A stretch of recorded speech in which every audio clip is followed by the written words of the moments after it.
Olá, povo de Deus, terça-feira da segunda semana do Tempo Comum, 19 de janeiro de 2021. A nossa reflexão de hoje é a partir de Hebreus 6, de 10 a 20 e de Marcos 2, de 23 a 28. Ao retomar a história do povo hebreu, o autor coloca o povo cristão como herdeiro das promessas feitas aos pais na fé. É de uma atualidade assustadora a alerta que o autor faz logo de início do nosso trecho de hoje. Deus não é injusto para esquecer aquilo que estais fazendo e a caridade que demonstrastes em seu nome, servindo e continuando a servir os santos. São inúmeras pessoas que se queixam por não serem atendidas em suas orações, como se Deus as houvesse realmente esquecido. Essa questão da retribuição de Deus às nossas preces e ações caritativas tem sustentado inúmeras denominações religiosas que, em nome de Jesus, assaltam a fé simples do povo.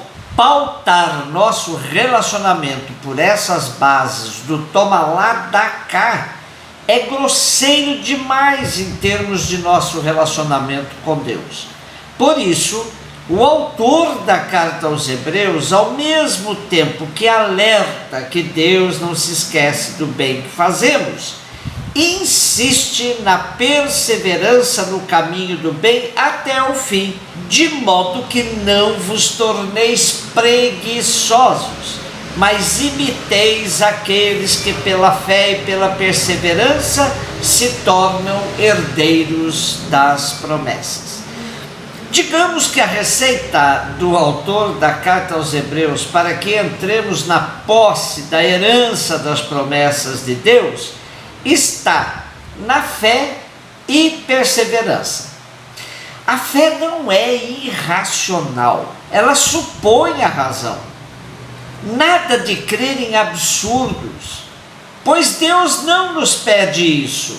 Quem fez a experiência do Deus de Jesus Cristo sabe que Ele não é mágico e nem nos livra de passar por experiências duríssimas na vida. O que temos certeza é de Sua presença em nossa vida em todos os momentos de alegria, tristeza, saúde, doença, amando-nos permanentemente, pois Sua decisão de amar-nos é imutável. Mais uma vez, o autor evoca o testemunho de Jesus como sumo sacerdote precursor, que penetrou para além da cortina do santuário. Sobre Melquisedeque falaremos amanhã, pois o autor da carta aos Hebreus o tem em alta conta. Permaneçamos firmes na fé, pois é ela o nosso porto seguro. Marcos 2, 23, 28. Nada há de mais cruel que tornar uma lei petrificada, como se ela fosse a vontade de Deus. Quem assim o faz, passa por cima da necessidade humana, despreza os direitos humanos, colocando-os em confronto com a chamada vontade de Deus.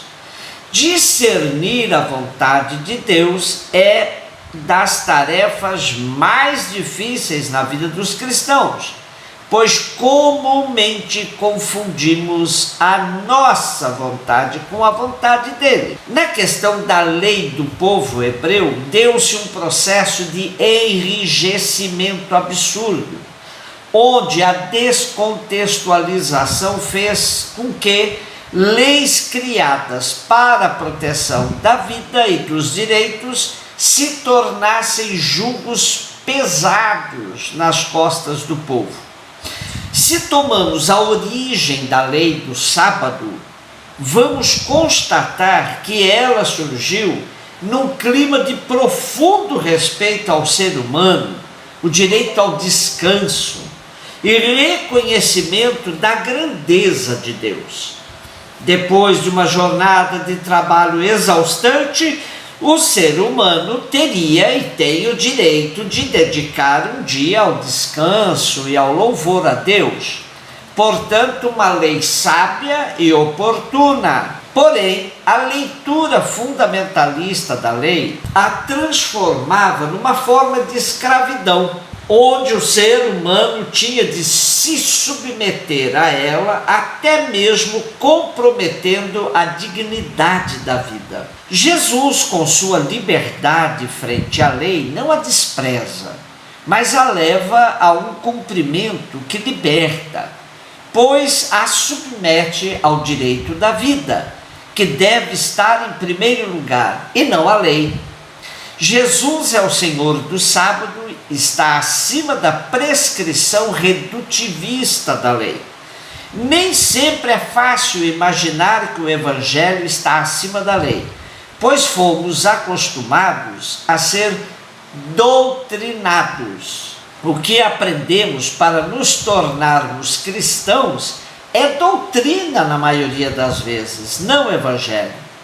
E quantas vezes nos fechamos à novidade do Evangelho, argumentando, sempre foi assim. Em nome deste sempre foi assim, nos fechamos e não permitimos que ventos novos de transformação encontrem espaço em nossa vida.